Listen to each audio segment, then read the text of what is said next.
God play the trick on you.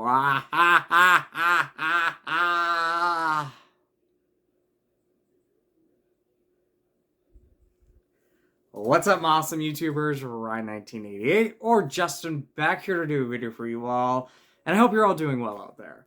Hopefully you liked my intro and it wasn't too scary for ya. But with that intro, of course, I'm going to be talking about David Gordon Green's The Exorcist Believer. So, of course, David Gordon Green directed the recent Halloween trilogy, Halloween 2018, Halloween Kills, and Halloween Ends. So yeah, directed that trilogy, and of course it's divided by, moviegoers and horror movie fans. And, around the time that Halloween Ends was coming out, they announced, or Blumhouse, Jason Blum, announced that they were going to be doing a Exorcist movie, and not only one Exorcist movie, but a trilogy. And David Gordon Green was going to direct the first movie and be involved with the entire trilogy. So Exorcist the Believer, it has the returning cast member Ellen Burston from the original movie playing her character Chris McNeil, and along with other fresh faces. I thought everybody did a great and solid job in this movie. So what is the plot about this film? So it takes place in, I think, Georgia. I think it's Georgia. And you have two girls, Angela and Catherine, two friends, one day disappear after school. And after 3 days of searching and investigating where these girls are, they wind up appearing back. And when they wind up appearing back, a lot of strange things start happening. And they start acting weird. And in the end of this movie, kind of going towards the end of the film, they are possessed and an exorcism is done. So, quick plot synopsis, probably not the best one, but I don't want to give too much away. I might give some spoilers at the end, but I'll let you know when I am done with the non-spoiler part. But yeah, so what did I think of The Exorcist the Believer? So this is a film that came out this weekend, and it has already been either getting mixed to really, really negative reviews. And, I posted my thoughts on the movie on Facebook and just on Instagram. And, some people agree with me that they at least enjoyed this movie. I'm here to tell you I loved The Exorcist Believer. Now, let me go back and give you my history with David Gordon Green's The Halloween trilogy. I have not always been the biggest fan of those films. And in fact, when Halloween 2018 came out, I was very lukewarm on the movie. I saw the movie opening night, and I was so excited for that movie. But I wound up walking out, overall enjoying it, but being disappointed too, because that is my baby as far as a franchise goes. And I know some of those movies are divided, but that was the film that was going to be the movie that was going to kind of bring the franchise back to life and be something fresh. And I walked out and I didn't think it was that fresh. It was just a Halloween movie that I enjoyed. Now, over time, I've grown to enjoy it and appreciate the movie more. In fact, I want to review it as kind of a 5 years later Halloween 2018 thoughts. So expect that this month in October. And then, of course, we had Halloween Kills come out. And Halloween Kills, for me, was a film that I overall loved the first time I saw it, but I really love the movie now. It is my favorite of that trilogy. It's a fun slasher movie, and I just have a blast with the film.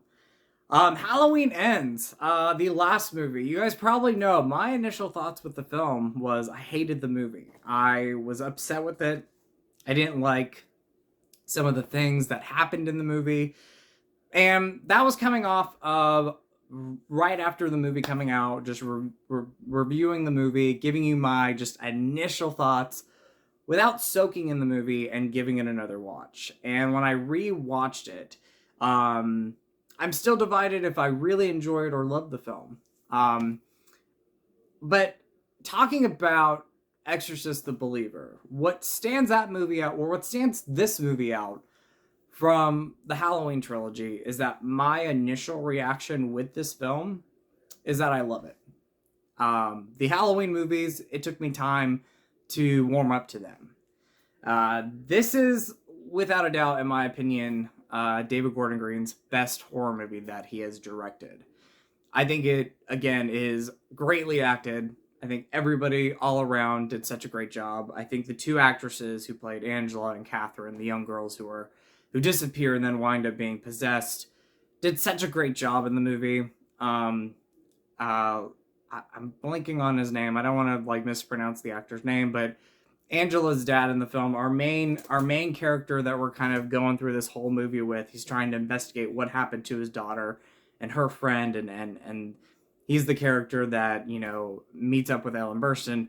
Leslie Odom Jr.'s character. There you go. He gave the best performance of the movie. He is great in this movie. But the overall cast, I really did love in the film, and I think everybody did a great job. Ellen Burstyn comes back, and I'm a big fan of Ellen Burstyn, not just in The Exorcist, but a lot of other films I've seen her in. I think she is a fantastic actress in the movie, and you know, it was great to have Chris McNeil back in the Exorcist story or Exorcist timeline. Other things I loved about the film, I loved David Gordon Green's direction. I think this is my favorite of his horror movies that he's released so far. And I love the way he directed this movie. I love the moodiness about it. I think it's just greatly directed, very well made. And I really had no problems with that direction. There was a couple times where I thought like it would be a little jumpy here and there, and then jump back and forth real quick from scene to scene. But as far as direction goes, that's probably my small negative with the movie, or with the direction of the movie. Other things I really loved and appreciated about this movie, I love the score in the film. You have, you know, its own music, its own soundtrack, but what they did with the original song, the classic song from the original Exorcist movie, I really enjoyed. You know, it was that classic Tubular Bells, hopefully I'm saying that right, theme from The Exorcist, but they did something slightly different with it that I really appreciated and loved. As far as story goes, I think this is a great story. You know, some of the complaints I'm hearing people say about this movie is that it's really slow. And in my opinion, if you've watched the original Exorcist, and even Exorcist 3, which is my favorite of the franchise, they're story builders. And this movie is a story builder. So all three of those films might have their slow moments in them, in my opinion. But that is not a complaint. Like, for me, I love when a movie takes its time. I love a story builder film. I don't want movies to rush. I've seen films where you either have a story being rushed or you're having characters being rushed, and it ruins the movie for me. Now, sometimes it's good, but a lot of the other times, I love the buildup. I love the buildup character moments. You know, the first half of this film is a investigation trying to find these two girls, and the second half of the movie is bringing in Chris McNeil's character, Ellen Burstyn, and the possession stuff.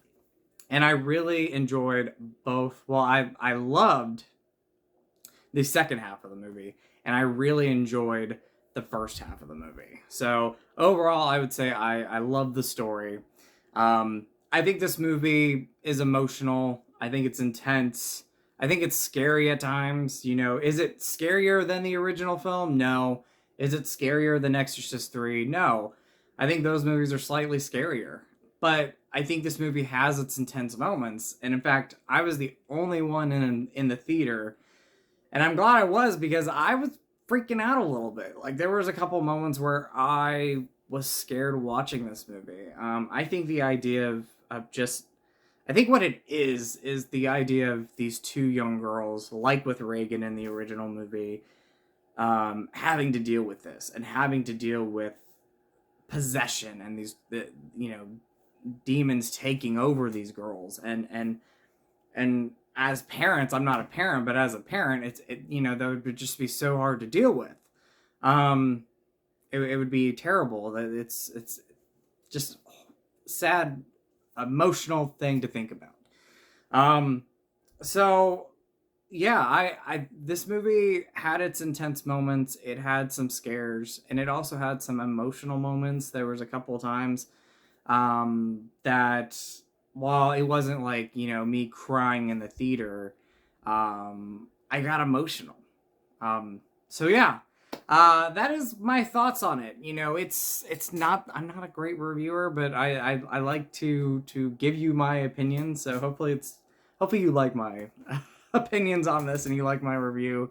But I wanted to talk about this movie because this movie is getting a lot of hate, and I think it's getting unfair hate. I think the movie is not the 23% on Rotten Tomatoes that critics are giving the film. I don't see a 23% movie with this film. I mean, there's a lot of positives in this movie. There's definitely the cons, and there's definitely some small problems I have with the movie, but I think this movie has a lot more pros than cons with the film. So if I had to rate the film, I try not to rate movies now. That's not something I like to do, but if I had to rate this movie, I would give it a 4 out of 5. And it might even get a 4.5 out of 5 with the second viewing.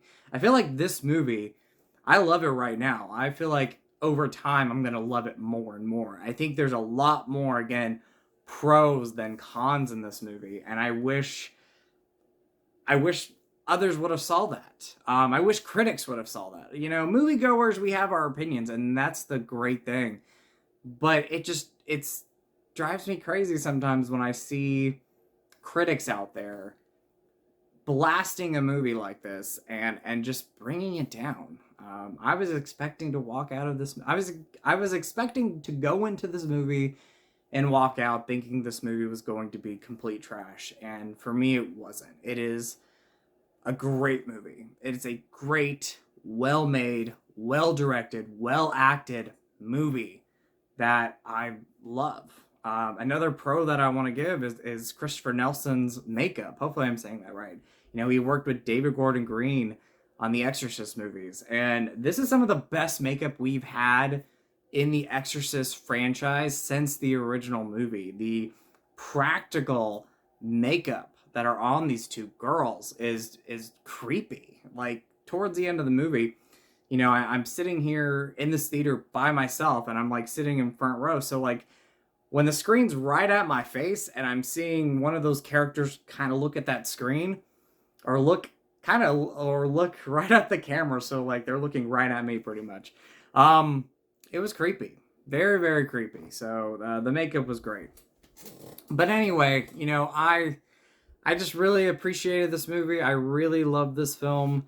And I wanted to talk about it and give you my opinions because not many people are giving this movie love. And I feel like I'll be one of the rare people to say that they loved The Exorcist Believer. And so what I would say to people who are going into this movie, if you haven't seen the movie yet, maybe you're hesitant on seeing it and you're like, well, I'll wait till streaming or physical media. Go see this movie in theaters. This is worth seeing in theaters.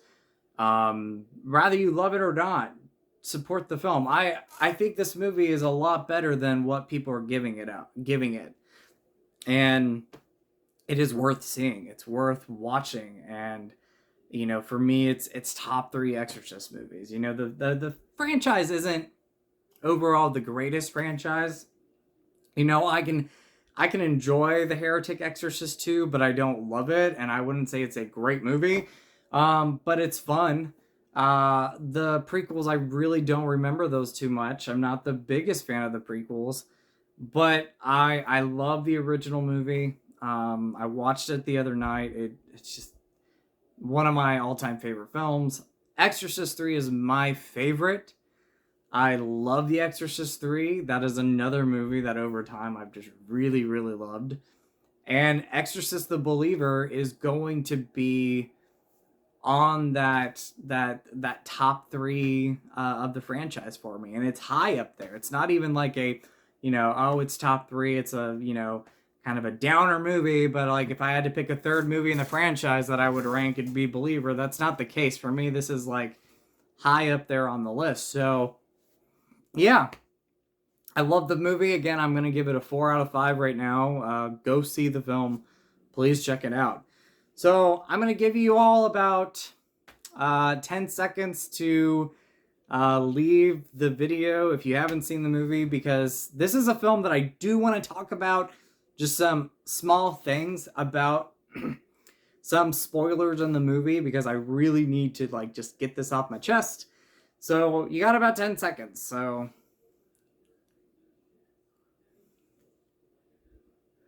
okay, I was trying to use my fingers. It's just crazy. I'll give you a couple more seconds. All right, we're done. So if you're still in here, it means you've seen the movie or you don't care if it's spoiled for you. So, a couple things I want to mention real quick, and I'm not going to give a lot away. I don't want to give too much away with this film, but there are things I definitely want to talk about. So, Ellen Burston comes back as Chris McNeil, and while I think she did a great job here, and I was so happy to see her back, when I left the theater, I thought that, you know, you could have made this movie without her. Now, I'm glad she's in the movie. And the reason why I say that is I feel like her character is so underused in this movie. Like, she's introduced into the end of the second act, and she's in the third act, but after one kind of great scene and one of the best scenes in the movie that involve her, she's out of the film, like, pretty much. And what happens in the movie is she's confronting Catherine, who is possessed, and she's confronting the demon possessing Catherine. And at the end of the scene, Catherine takes a cross and pokes Chris's eyes out. And after that moment, Chris is just in a hospital bed, and she's blind. She can't see anymore, obviously.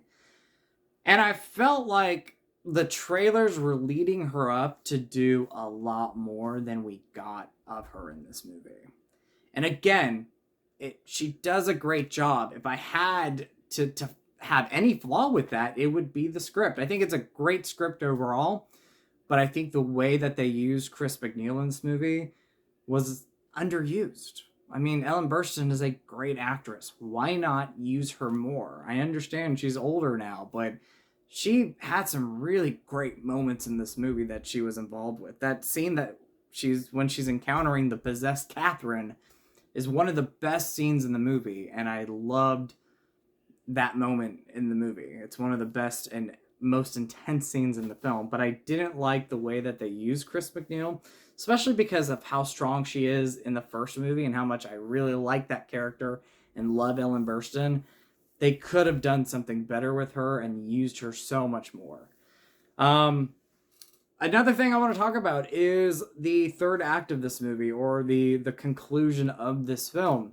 So, in the trailer, one of the demons, which is Demon Angela, I'm going to say Demon Angela, she gives out this line that, or both of them pretty much give out this line where they say that one of the girls is going to survive and one of the girls is going to die. You have to make that choice. And everybody pretty much is on board to say, we can't choose. We don't want to choose one girl over the other, on which one's going to survive and one's going to die. We don't want to do that. Well, as the possession scene is concluding, you're having this moment here. And all of a sudden, Catherine's father, out of desperation or whatever it may be, out of his love for his daughter, screams out, "I choose Catherine." And then the possession pretty much ends. And you think that both of them died, because none of them are responding. None of the girls are responding.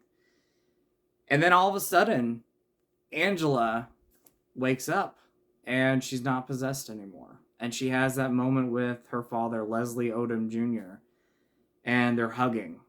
And then you have Catherine and Catherine's parents. And the end, conclusion is that Catherine died.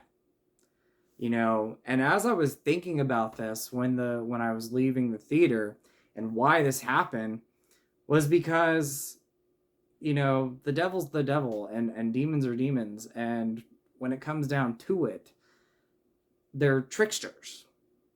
And I'm trying not to preach, but they're tricksters. And so if you're one that left the theater and you're like, how did that happen? Or why did that happen? If you chose that girl, she was going to be the one that survived. It's because the devil will trick you, demons will trick you, and when you think something's going to happen, they turn it around. And nothing good comes from it. They're tricksters. Again, there's a line in the trailer, it's not in the movie, where, Demon Angela says, God plays tricks on you. That kind of foreshadowed what was going to happen with the demise of Catherine and her family. So the fact that her father screamed out, I choose Catherine, that's when the devil or the demon was like, you're going to do that? Well, guess what? Your daughter's not going to survive. She's going to be trapped in hell. And that is what happened at the end of this conclusion of the movie. And then the last thing I'll talk about is the very end of the film, which it put a smile on my face because I love Linda Blair so much. But you have a moment where Chris is in her hospital room. And in the film, you find out that, after Reagan's possession, Chris McNeil wanted other answers. And she wanted to know more about possession and wrote a book. And it created a lot of buzz and a lot of headlines. And she was going on interviews. Well, it messed up her relationship with Reagan. And Reagan said, I don't want to be a part of your life anymore. I'm going to move on and live my life and disconnect myself from you. So when she's talking to Leslie Odom Jr., when she first appears in the movie, she talks about how she doesn't know where her daughter is anymore, and she hasn't spoken to her, and she's not saying where she's living. Well, at the end of the movie, there's a moment again where Chris McNeil is in her hospital room, and you think a nurse is going to come in, but Reagan, Linda Blair's character, appears, and they have this heart-to-heart moment. And it's a really sweet moment. And again, underused. They could have used them a little bit more, but that moment right there was really sweet because you had a mother and daughter come back together after so many years and decades of being apart. So, I loved it. Wrapping this up, yes, I had to spoil some stuff, and I usually don't spoil things in my reviews, but I wanted to talk about a few things that obviously I had to spoil. Again, talking about this movie, I loved it. And it's not a film that everybody is praising, and it's getting a lot of negative feedback. And I think this movie is awesome. So, or I think it's a great movie. I don't know if I'd say it's awesome right now, but it's a great movie, and I very much enjoyed it, and I look forward to watching it again. So it's emotional, it's intense, it's scary at times, it's, dare I say, entertaining, even though the subject matter is really dark. It's entertaining. I was never really bored with the movie. So I'm going to wrap this up. I hope you guys enjoyed my review. If you stuck around and listened to the spoilers, hopefully you saw the movie and you didn't just watch the video to watch the spoilers. I try to at least tell you all when I'm going to do spoilers. That way, if you haven't seen the movie, you can leave the video and come back to it later after you watched it. So hopefully you didn't stick around. And you go watch this movie, check it out, and see it for yourself. Whether you love it or not, I just want people to go watch it. Go watch this movie. It's getting a lot of negative feedback, and I don't think it deserves that negative criticism. So, as always, you guys are awesome. You guys rock. And with a positive out the negative, go eat some Skittles. Remember to always be yourself because you are amazing and you're beautiful. And I'll talk to you guys later. All right. Bye.